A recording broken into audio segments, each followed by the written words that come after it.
Sweetheart. The word, thick with condescension, cut through the sterile quiet of the hallway. Hey, I'm talking to you. Admiral Evelyn Reed kept her eyes fixed on the memorial plaque across the corridor. Polished brass listing the names of fallen frogmen. Men she'd sent into the dark, men who never came back. She didn't need to turn around. She knew the voice, knew the swagger behind it. Master Chief Petty Officer Aaron Mitchell. Call sign Grizz, a living legend in Naval Special Warfare, a man whose face was a roadmap of every hellhole the United States had deployed to since the Cold War ended. He was the Command Master Chief of the entire Naval Special Warfare Center in Coronado, the unofficial king of the compound. The man who forged seals from boys and broke the ones who couldn't measure up. You knew here, sweetheart. Grizz's voice was closer now. She could smell the stale coffee on his breath. Intel puke. Public affairs. Whatever you are, make yourself useful. Go fetch me a coffee. Black, and make it quick. I've got a command to run. He was standing next to her now, a wall of sun-scorched muscle and scar tissue, radiating an aura of absolute, unquestioned authority. He was talking to the back of her head. He hadn't even bothered to look at her face. To him, she was just a woman in a civilian pantsuit in his world. Evelyn Reed closed her eyes for a fraction of a second. She took a slow, deliberate breath. She could feel the stares of the other sailors in the hallway, a mix of young officers and grizzled senior chiefs. Grizz's loyal court. They were watching the show, waiting to see the new girl get put in her place. She turned slowly, her movements measured, precise. Her eyes, the color of a stormy sea, met his. There was no anger in them, no fear, just a calm, analytical coldness that seemed to suck the warmth out of the air. Grizz faltered for a second. He wasn't used to being looked at like that.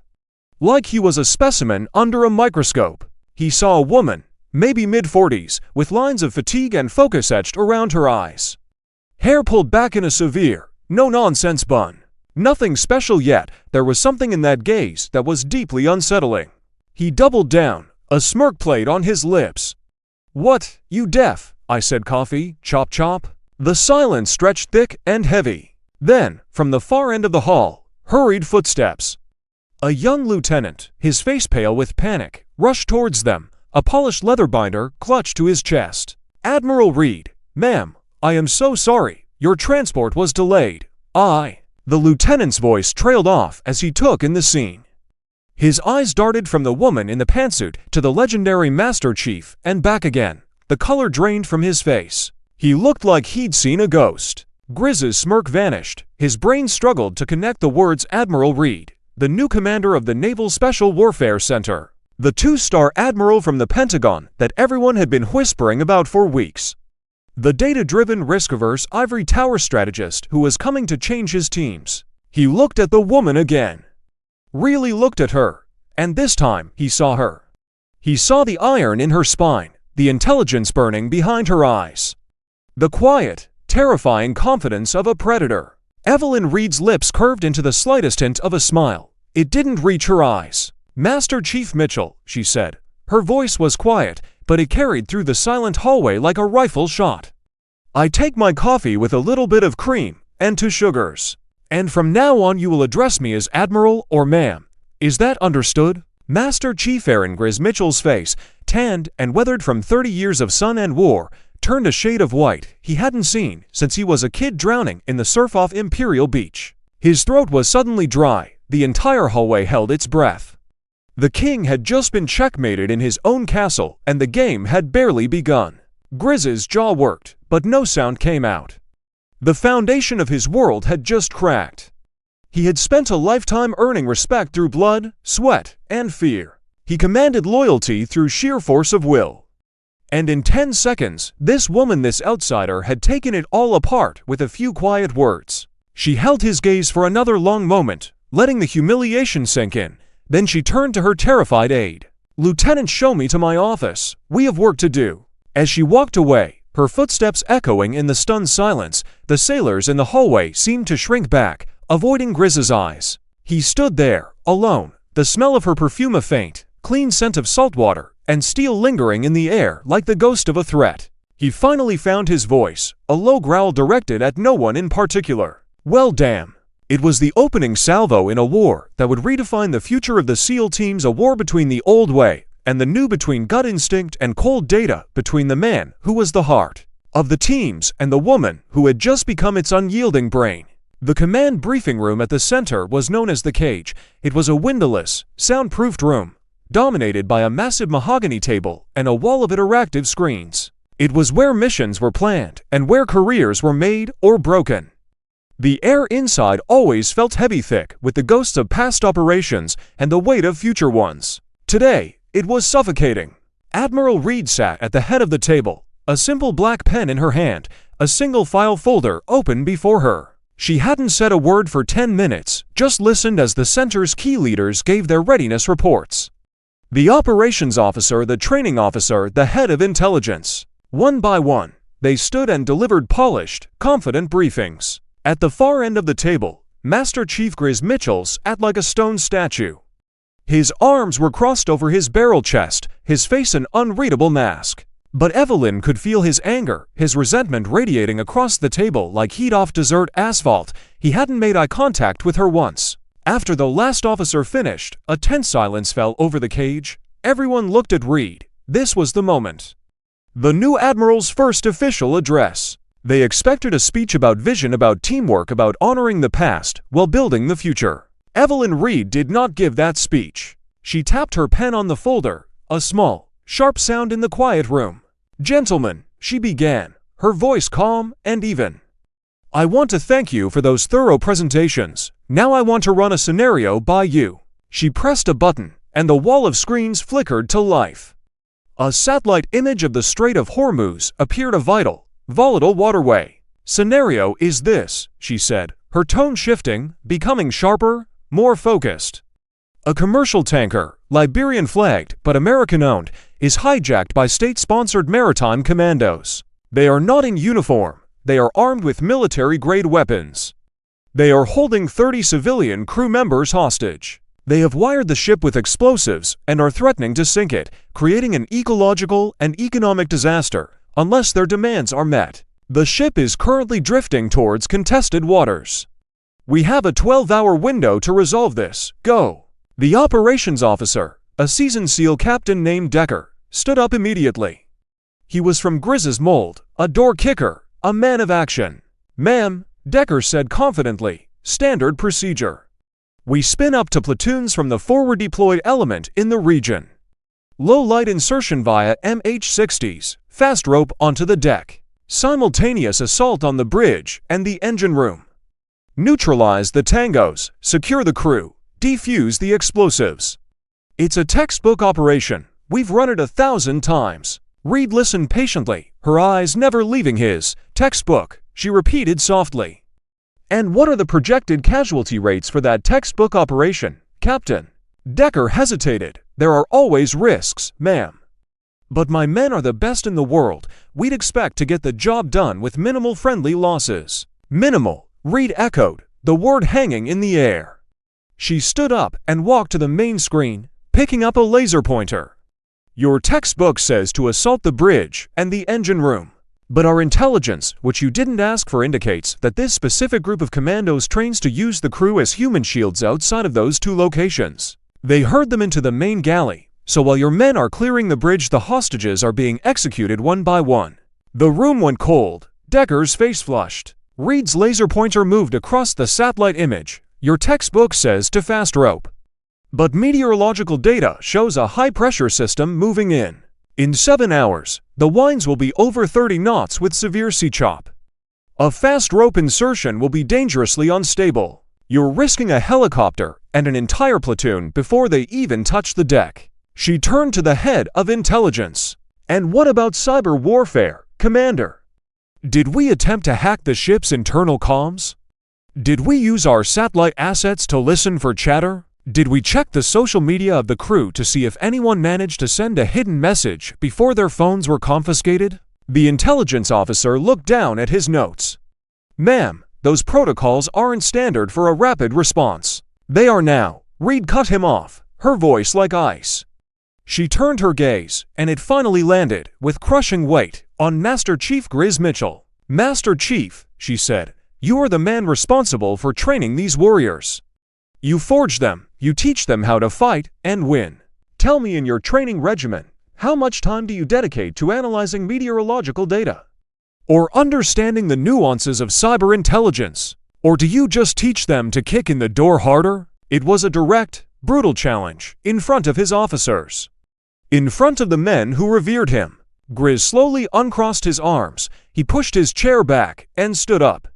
He was a full head taller than her, a mountain of a man. But in that moment, in her cage, he seemed smaller. "Ma'am," he said, his voice a low rumble. "We train our men to be the most lethal and effective direct action force on the planet. We teach them to adapt, to overcome, to kill the enemy, and save the innocent. We don't teach them to be weathermen or computer nerds. We teach them to be SEALs." The last word was filled with pride and defiance. "And that," Reed said, stepping closer to him, her voice dropping to an intense, almost conspiratorial whisper, "is why we are going to keep losing men on missions that could have been solved with a keyboard instead of a carbine. That is why we are still using a sledgehammer when the world now requires a scalpel." She walked back to her seat at the head of the table. The room was deathly quiet. She had just taken their entire philosophy, their very identity, and shattered it against the wall. "Captain Decker," she said, her voice returning to its normal, calm volume, "your operational plan is rejected. Intelligence Commander, your briefing was inadequate, and Master Chief." She paused, letting him twist in the wind. "Your entire training doctrine is obsolete. You have 1 month. I want a complete, top-to-bottom rewrite of the Naval Special Warfare Center's training and readiness protocols. I want meteorology, cyberops, psychological warfare, and advanced intelligence analysis integrated into every phase of training. From Body S to the pre-deployment workups, I want a new textbook. And you are going to write it." It was a punishment, a humiliation, but it was also something more. It was a test. She wasn't just firing him. She was challenging him, forcing him to engage with her world. Grizz stared at her, his eyes blazing with a fury he hadn't felt in years.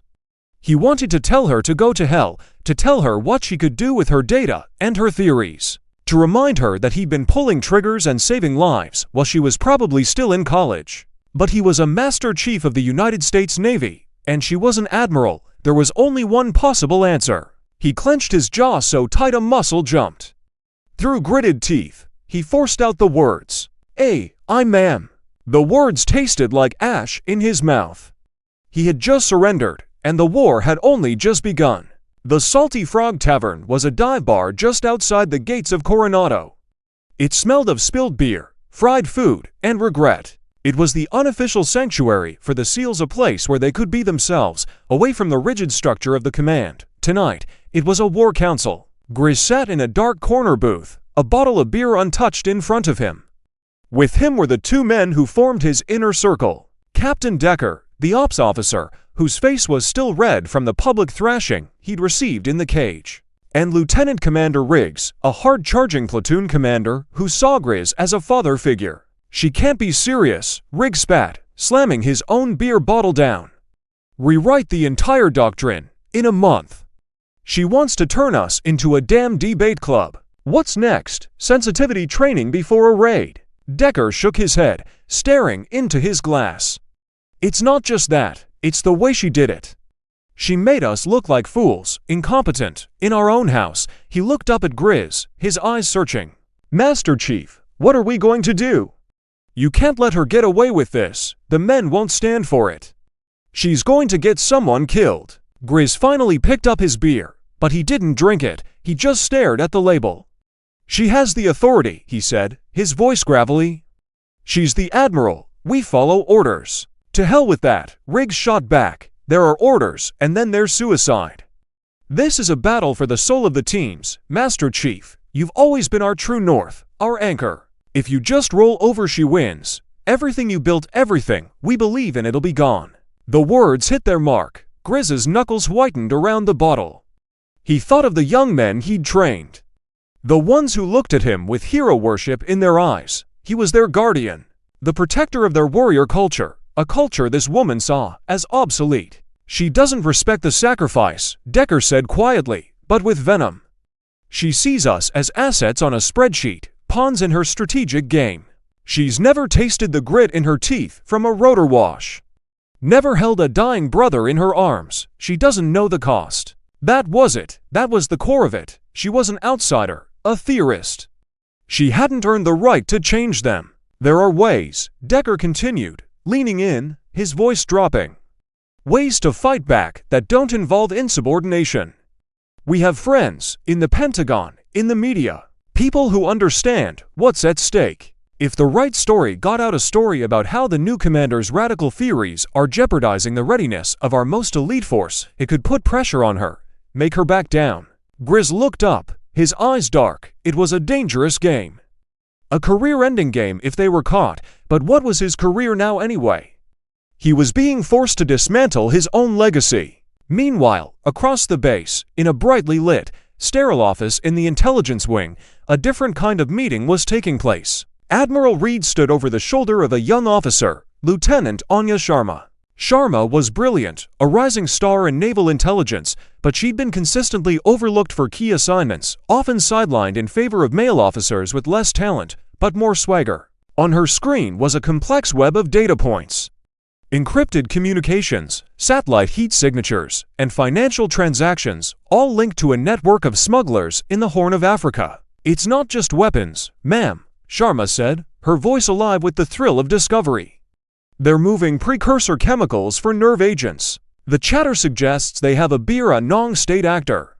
But I keep hitting a wall trying to identify them. The encryption is military grade. Reed pointed to a seemingly innocuous note on the screen, a shell corporation based in Cyprus. Cross-reference their financial transfers with the Port Authority logs in Djibouti for the last 6 months.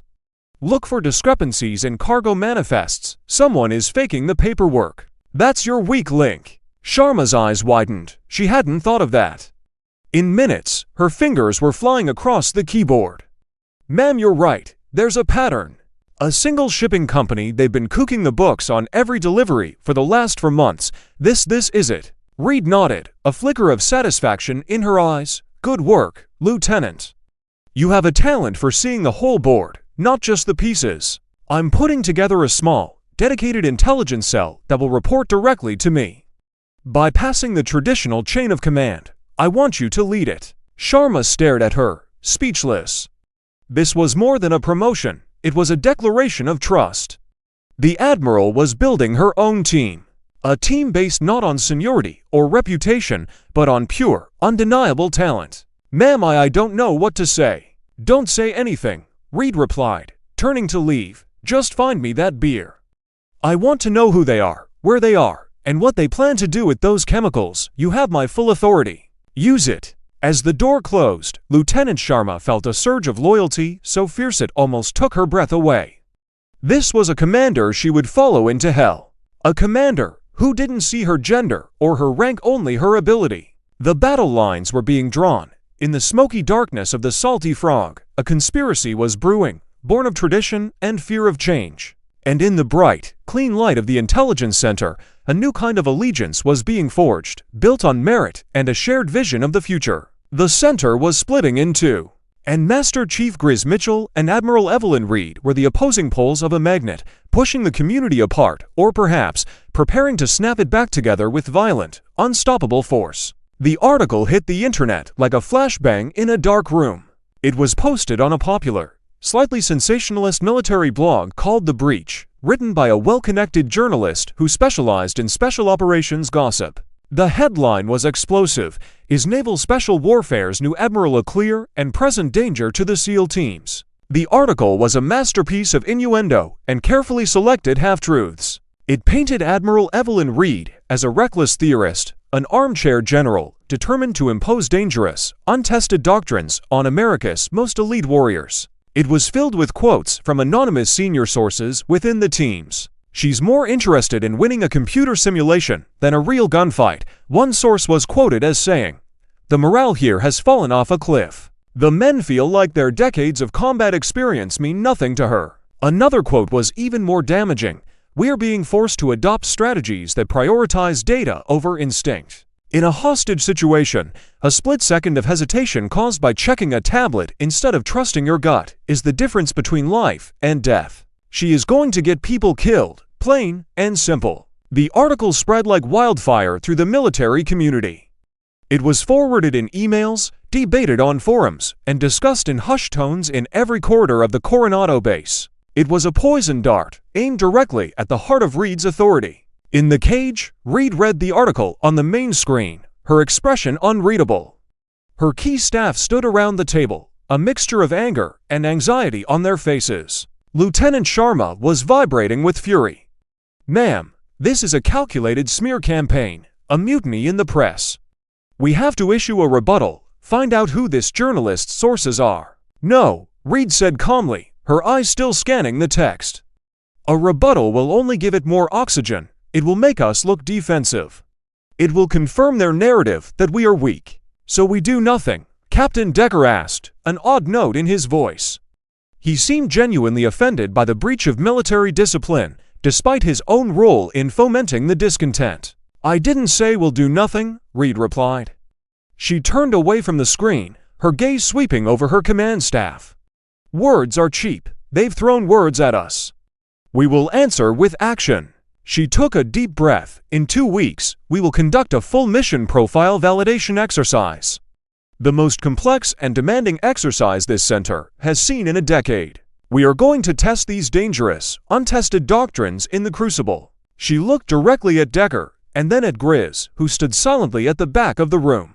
"The scenario will be a hostage rescue, high-threat environment, complex target, active opposition. Alpha and Bravo platoons will participate. Captain Decker, your boys in Alpha will be our opposition force.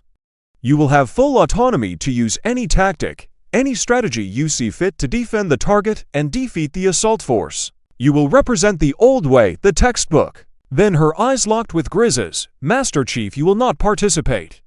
You will be in the command center with me. You will observe." She was sidelining him, forcing him to be a spectator in a battle over his own soul. Finally, she turned to the rest of the room. "Lieutenant Commander Riggs, your Bravo platoon will be our assault force. You will operate under the new doctrine. Your mission planning will be fully integrated with Lieutenant Sharma's intelligence cell. You will leverage every asset, every piece of data we can give you. You will be the scalpel." She let the weight of her words sink in. "This will not be a game. It will be recorded. It will be analyzed. And the results will be sent to the highest levels of the Pentagon. When this is over, there will be no more room for debate. No more whispers or anonymous sources. There will only be the truth." Dismissed. The room emptied, leaving only Reed and Grizz. The air between them crackled with unspoken animosity. "You think this is going to solve anything?" Grizz rumbled, his voice low and dangerous. "I think," Reed said, turning to face him, "that proof is more powerful than opinion. Your men think I'm going to get them killed. I'm going to show them and you that I'm the only one who can keep them alive." Grizz stared at her, a cold knot of dread tightening in his stomach. She was calling his bluff, forcing a showdown. And she was using his own men, his beloved teams, as the battlefield. He had wanted a war, and now he had one. He just wasn't sure anymore which side he was supposed to be fighting for. The training facility was called Complex Delta. It was a sprawling, multi-story structure of concrete and steel in the middle of the California desert, designed to replicate a fortified government building anywhere in the world. It was wired with cameras, microphones, and sensors, a veritable laboratory of combat. Tonight, it was a pressure cooker. Inside, Captain Decker's Alpha platoon, playing the role of highly trained terrorists, had turned the building into a fortress. They had 16 civilian role players as hostages, secured in a central conference room. They had set up defensive positions, tripwires, and false entry points. They were operating on their own playbook, aggressive, mobile, and unpredictable. Decker was confident. "Let the nerds have their data," he'd told his men. "We have the home field advantage. We know this building better than they do. We hit them hard, hit them fast, and sow chaos." 2 miles away, in a mobile command center, Lieutenant Commander Riggs and his Bravo platoon were making their final preparations. The atmosphere was completely different. It was quiet, focused, calm. Instead of hyped-up bravado, there was intense concentration. Each SEAL had a small tablet strapped to their wrist, displaying a real-time 3D model of the building. In the command center, Admiral Reed and Master Chief Grizz Mitchell watched a wall of screens, showing dozens of camera feeds from inside and outside Complex Delta. The tension was a physical thing. For Grizz, it was torture. He was watching his worlds collide, and he was powerless to intervene. "Assault force is moving," an operator announced. On the screens, two small, almost silent electric ATVs carrying Bravo platoon rolled to a stop 100 yards from the building. No loud helicopters, no fast ropes, a quiet, patient approach. "This is a mistake," Grizz muttered, almost to himself. "They're taking too long. Alpha's patrols will spot them." Reed didn't look at him. Her eyes were glued to a different screen, one displaying thermal imagery from a high-altitude drone circling miles above. "Alpha's patrols are exactly where we want them to be," she said coolly. Suddenly, a small explosion rocked the west side of Complex Delta, a diversion. On the camera feeds, several of Decker's men rushed to investigate. "Amateur hour," Decker's voice crackled over the opfer comms, which were being monitored by Sharma's team. "It's a feint, everyone hold position." But it wasn't the main feint. While Alpha was focused on the west side, on the east side of the building, two members of Bravo platoon deployed a tiny, spider-like drone. It crawled up the wall, its legs magnetic, and attached itself to a ventilation duct. It fed a fiber optic cable inside, giving Sharma's team a live video feed from the building's interior ventilation system. "We have eyes in the main hallway, second floor," Sharma announced in the command center. "They've set up a machine gun nest covering the stairwell. Classic choke point." In the mobile command center, Riggs nodded. "We're not taking the stairs." The main assault began, but it wasn't a frontal attack. A single SEAL sniper, positioned 1,000 yards away, fired a single, specialized, non-lethal round that shattered the main circuit breaker box on the building's exterior. Complex Delta was plunged into darkness. Simultaneously, Sharma's team activated their trump card. They had hacked the building's internal PA system. A deafening blast of static and disorienting noise, calibrated to induce nausea and confusion, was pumped into the hallways. Decker's men were now blind and disoriented. Their night vision goggles were momentarily whited out by the sniper's shot, and the noise was crippling. "What the hell is going on?" Decker yelled into his radio. Under the cover of this sensory assault, Bravo platoon moved. They didn't breach the doors. They placed charges on the walls of rooms adjacent to their targets, blowing new entry points where Alpha least expected them. They moved through the building like ghosts, not clearing room by room, but flowing around the opposition, guided by Sharma's intelligence. To tangos in the server room, Sharma's voice directed, "On your left, Riggs." Riggs and his men slid into the room, their suppressed weapons firing short, precise bursts. To red lights on the opfer's vests lit up, to kills. In the command center, Grizz watched in disbelief. Alpha platoon was being taken apart, systematically, without even knowing where the attack was coming from. They were fighting an enemy that was everywhere and nowhere at once. They were fighting information. The final push was for the conference room. Decker had consolidated his remaining forces there, using the hostages as shields. The textbook assault would be a dynamic breach, explosives, flashbangs, and a flood of SEALs. Riggs didn't do that. Following Reed's plan, his men placed a small device on the wall behind the conference room. It wasn't an explosive, it was an ultrasonic emitter. It sent a powerful, focus beam of sound through the concrete while a frequency that was harmless but intensely painful to the human ear. Inside the conference room, Decker's men dropped their weapons, clutching their heads in agony. And then, from the ceiling vents above, sleeping gas hissed down into the room, incapacitating everyone, terrorists and hostages alike. 2 minutes later, Bravo platoon entered the room wearing gas masks, unopposed. They tagged the remaining opera members and began evacuating the unconscious hostages. "Exercise complete," the control officer's voice announced over the comms. "All hostages secured, all opera neutralized. Blue Force casualties 0. In the command center, a stunned silence fell. Grizz stared at the screens, at the calm, efficient movements of Bravo platoon. He saw the red lights on the vests of all of Decker's men. A total, undeniable, crushing defeat. Reed hadn't just won, she had rewritten the laws of physics. She had made war surgical, bloodless, perfect. Grizz finally looked at her.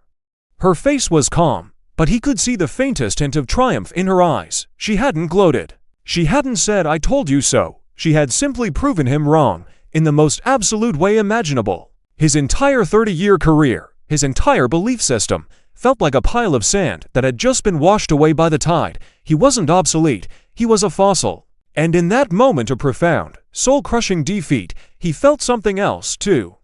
Something he hadn't felt since he was a young frogman looking up to his first platoon chief. Respect. The debriefing in the cage was a somber affair.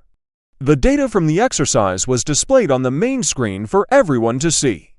Kill ratios, insertion times, casualty assessments. It was a clinical, brutal dissection of Alpha Platoon's failure and Bravo Platoon's success. Captain Decker and Lieutenant Commander Riggs stood before Admiral Reed, their platoons behind them. Decker looked defeated, humbled. Riggs looked focused, his belief in the new doctrine now absolute. "The data speaks for itself," Reed said, her voice devoid of triumph. "The old way is no longer enough. The battlefield has changed. And we will change with it, or we will perish. This is not a debate, it is a fact." Later that day, an NCIS investigator quietly entered Reed's office and handed her a thin file. "Ma'am, we traced the IP address from the leak to the journalist. It came from a burner phone, but the phone was purchased with a credit card belonging to a senior chief in Captain Decker's Alpha Platoon. He confessed, said a few of them were talking complaining. He claims it was his idea, but..." Reed took the file. "Thank you, Agent. I will handle it from here." She knew Grizz was behind it, or, at the very least, had given his tacit approval. This was the final piece of the puzzle, the final move in the game. She sent for him. When Grizz entered her office, he looked like a man walking to his own execution. He stood at attention in front of her desk. "You wanted to see me, ma'am." Reed didn't ask him to sit. She tossed the NCIS file onto the desk between them. "A senior chief from Alpha Platoon is about to be charged with conduct unbecoming, insubordination, and leaking classified information. His career is over. He will likely face a court-martial and prison time." Grizz's jaw tightened, but he said nothing. "He's trying to protect you," Reed continued, her voice soft but sharp as a razor. "He's taking the fall, but we both know the descent started at the top. Didn't it, Master Chief? This was it, the moment of truth. He could lie, he could deny everything. It was one man's word against his, but looking at her, at those clear, unwavering eyes, he knew it was pointless. And more than that, it felt dishonorable. The exercise had proven him wrong as a warrior. This was about proving what kind of man he was." He took a deep breath, the air rattling in his chest. "He's a good man. He was following my lead," Grizz said, his voice quiet but firm. "The discontented came from me. I let my pride and my fear of change get the best of me. I encouraged it. The leak was my fault. I'll sign a full confession. I request that my man be shown leniency. The blame is mine." He stood there, waiting for the axe to fall.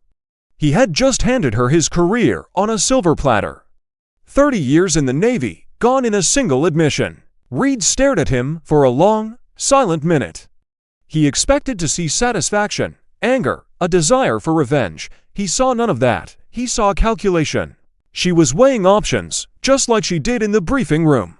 Finally, she spoke. "Your resignation is not accepted, Master Chief." Grizz looked up, stunned. "Ma'am, you were wrong," she said simply. "You fought my changes.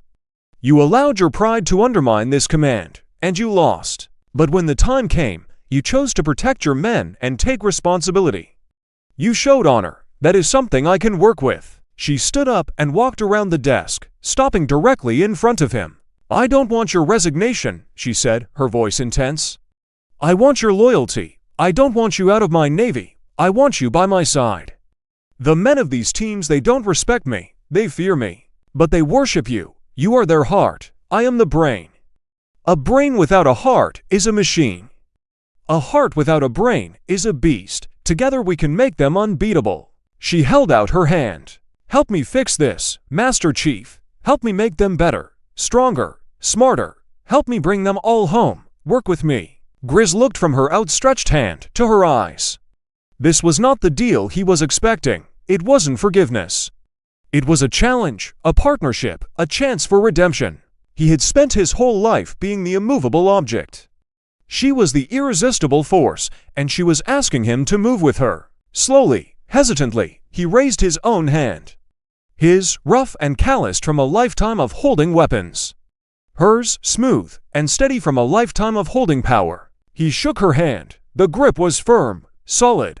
"All right, Admiral," he said. The word ma'am replaced by her title, a subtle but significant shift. "Let's get to work." 6 months later, the dust and oppressive heat of a forward operating base in Kandahar province, Afghanistan. The uneasy truce between Grizz and Admiral Reed had evolved into a surprisingly effective partnership. Grizz, with his deep understanding of the SEALs culture, had become Reed's enforcer and translator. He took her radical ideas and made them palatable to the men. He used his immense credibility to convince them that the new way was the right way. In return, Reed had come to rely on his gut instinct, his spidey sense for the human element of warfare that no data algorithm could ever replicate. The brain and the heart were learning to beat as one. They were in Kandahar for a high-stakes meeting. A powerful local warlord, crucial to the stability of the region, had agreed to a face-to-face with Reed. It was a massive risk, but a necessary one. The meeting took place in a fortified tent in the center of the FOB. Reed, Grizz, and a small security team sat on one side of a long table. The warlord and his lieutenant sat on the other. Afghan National Army soldiers, our allies, provided outer security. A green-on-blue attack an allied soldier turning on them was always the biggest threat. The negotiations were tense but productive. The warlord was agreeing to their terms. Reed felt a cautious sense of optimism. They were on the verge of a major strategic victory without firing a shot. Grizz, however, was uneasy. He wasn't watching the warlord. He was watching one of the Afghan soldiers standing guard near the tent flap. The man was too still. His eyes were too wide. His knuckles were white on the stock of his rifle. Grizz had seen that look before. It was the look of a man who was about to break. He subtly shifted in his chair, positioning himself slightly between the soldier and Reed. The warlord stood up to shake Reed's hand, signaling the end of the meeting. The tension in the room broke. People started talking, relaxing. And that's when it happened. The Afghan soldier with the wide eyes suddenly screamed Allahu Akbar and raised his rifle. Chaos erupted. Time seemed to slow down. Grizz didn't think, he reacted. His entire life, his entire being, had been a preparation for this single, infinitesimal moment. He saw the rifle barrel swinging towards Reed. He saw her eyes widen in surprise. He saw the muzzle flash. He moved. "Admiral, get down," he roared, his voice a primal bellow. He launched himself out of his chair, not away from the gunfire, but into it. He threw his body in front of hers, a human shield of muscle and bone. The world dissolved into a cacophony of sound, sharp crack of the rifle, screams, the return fire from the SEAL security detail. Grizz felt a series of violent, sledgehammer impacts against his back and side. A searing, white-hot pain that stole his breath and set his entire nervous system on fire. He heard a wet, guttural grunt and realized it was his own. He slammed into Reed, knocking them both to the floor behind the heavy table just as another burst of automatic fire ripped through the air where they had been standing. The firefight was over in seconds. The attacker was dead, but the damage was done. Reed, dazed and disoriented, pushed herself up. She was covered in something warm and sticky. Blood. His blood. Grizz was lying on top of her, his body a dead weight. His breathing was shallow, ragged. A crimson stain was spreading rapidly across his uniform. "Grizz," she screamed, her voice raw with a panic she hadn't felt in decades. "Aaron, stay with me." The ice in her veins had shattered. The calm, analytical strategist was gone. All that was left was a woman, desperately trying to hold onto the man who had just saved her life. He coughed, a spray of blood speckling her cheek. He tried to smile, but it was a grimace of agony. "Guess this," he wheezed, each word a monumental effort, "makes us even for that coffee I never got you." His eyes fluttered and closed. "Corman," she shrieked, pressing her hands against his wounds, trying futilely to stop the life that was pouring out of him. "I need a Corman, now." Her hands were slick with his blood. The blood of the man who had once been her enemy, then her reluctant partner, and now her protector. The heart had shielded the brain. And in the ensuing silence, broken only by her desperate cries, she realized that the cost of their union might be the one thing she could never bear to pay. The fluorescent lights of the corridor at Landstuhl Regional Medical Center in Germany were cold, unforgiving. They hummed with an indifferent buzz. For what felt like an eternity, Admiral Evelyn Reed had been standing in that hallway, a silent, unmoving sentinel outside the operating room. Grizz's blood was still on her uniform. She had refused to change. It felt like a penance, a reminder. The surgery had lasted for hours. Bullets had torn through his back and abdomen, shredding muscle, shattering a rib, and perforating a lung. They had told her he died twice on the operating table. Finally, the surgeon, a Navy captain with tired, kind eyes, emerged. He pulled off his surgical mask. Reed's entire world narrowed to his next words. "He's alive, Admiral," the surgeon said, his voice heavy with exhaustion. "He's critical, but he's stable. He's a fighter."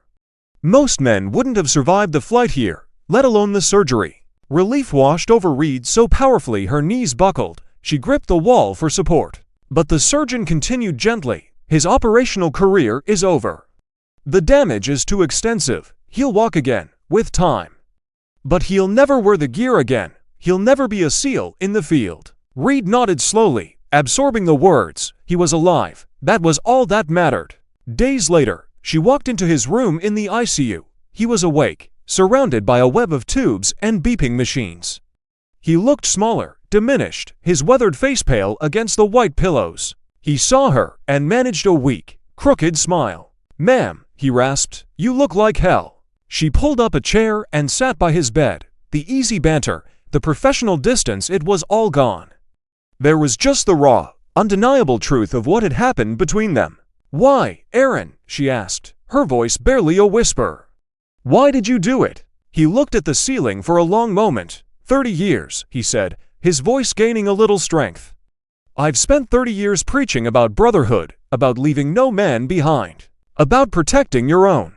He turned his head and looked directly at her. His eyes were clear. "You're my own, Admiral. You're my commander. It was my duty." He paused. "And you were making us better. I couldn't let some punk with a rifle undo all that." In that moment, she understood. His sacrifice wasn't just for her, the person. It was for the future of the teams they had built together. It was the ultimate act of loyalty, not to the past, but to the future. The story of Master Chief Mitchell saving Admiral Reed became a legend. It did more to solidify her new doctrines than any exercise or memo ever could. The man who was the living embodiment of the old ways had given his blood to protect the new. His sacrifice healed the schism in the community. It became the foundation of a new kind of trust. A year later, the sun was setting over the obstacle course at the Naval Special Warfare Center in Coronado. The infamous O course at Bud AS training. Young men, covered in sand and sweat, were pushing their bodies to the absolute limit. Watching them, leaning on a cane but standing tall and straight, was Master Chief Aaron Mitchell. He hadn't faded away. Admiral Reed had refused to let him. She created a new position for him, Master Instructor for Naval Special Warfare. He was no longer forging SEALs in the field, but he was now molding their minds and spirits from the very first day. He was teaching them not just how to fight, but how to think, how to be both a warrior and a strategist. A car pulled up behind him. Admiral Reed got out, now wearing the 3 stars of a vice admiral. Her promotion had been fast-tracked after the success of her command. She walked over and stood beside him, watching the young candidate struggle. "You're still a sadist, Master Chief," she said, a warm smile playing on her lips. "Have to be, ma'am," he replied, his voice back to its familiar gravelly rumble, making them strong and smart. They stood in comfortable silence for a moment, to veterans watching the next generation inherit the world they had almost broken and then rebuilt together. "You know," Grizz said, looking out at the Pacific Ocean, its waters turning gold in the setting sun. "That day in the hallway when I told you to get me a coffee, I was wrong about a lot of things, but I was right about one." Reed raised an eyebrow. "Oh, and what was that?" He turned to her, a genuine, full-throated grin spreading across his face. "You do make a hell of a commander, ma'am. But I still bet you make a terrible cup of coffee." She laughed, a real, unburdened laugh that echoed across the training ground, a sound of victory. Not the victory of a battle won, but the victory of a peace that was hard-earned, a respect that was forged in fire and paid for in blood. The journey was brutal, the cost was high, but in the end, they had found their way.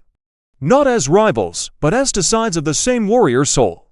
The story of Admiral Reed and Master Chief Mitchell teaches us something profound. It shows that true strength isn't about being unmovable or refusing to change. It's about having the courage to listen, the humility to learn, and the honor to protect those you lead, even if you once saw them as your enemy. Their journey reminds us that the greatest leaders aren't just born, they are forged in the fires of conflict, respect, and sacrifice. What did you find most powerful about their story? Was it the initial conflict, the climactic exercise, or the final act of sacrifice? Let me know your thoughts in the comments below. Your perspective helps our community grow. And if this story moved you, please consider hitting that like button, sharing it with someone who appreciates a story of courage and change, and subscribing for more content like this. It truly helps the channel more than you know. Until next time, stay strong and stay honorable.